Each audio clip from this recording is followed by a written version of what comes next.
The southern part of the U.S. accounts for 51% of new HIV cases each year, this according to the CDC. Some regions throughout the South also lag in providing HIV preventative services and care. Shedding light on how HIV is affecting Houston, our Zach Lashway is talking with those impacted by the virus and those fighting the stigma associated with HIV, making our community a stronger Houston. We have a liftoff. Liftoff on Apollo 11. Space City, the fourth largest metro in the U.S., is known for reaching new heights.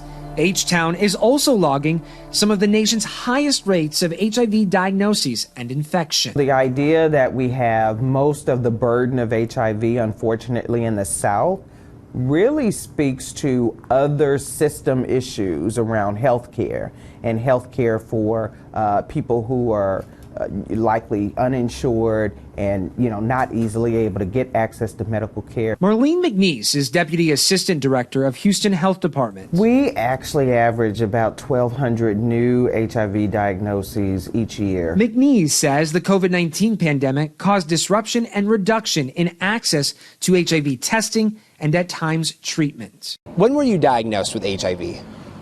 September of last year. This man, who does not want to be identified, says he had no idea he was positive when he was tested. My advice to everyone out there, get tested immediately.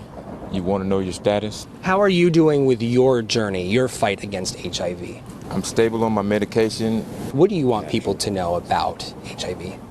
Well, HIV, AIDS, it does not discriminate. Gender, sexual orientation, age, and race, all irrelevant when it comes to contracting HIV. McNeese says anyone who is sexually active should be tested for the virus routinely. The idea that I'm not getting an HIV test because I've done something risky. I'm getting an HIV test as part of my annual medical exam. What is the city doing to bring access to those impacted by HIV? We actually fund several organizations to provide in-community access, meaning not waiting on folks to come into our brick and mortar buildings, but literally going out in communities where people live, work, and breathe and play, and taking testing access directly to them. The first reported case of HIV was recorded in 1981. The virus spread quickly, becoming a global pandemic. According to the World Health Organization, more than 40.1 million people have died from HIV/AIDS complications. We haven't been at that place for many of our communities in a long time. So it's not the death sentence anymore. While the fear and terror of HIV might be behind us, McNeese says the virus is encouraging new research each day, making way for a healthier and stronger Houston.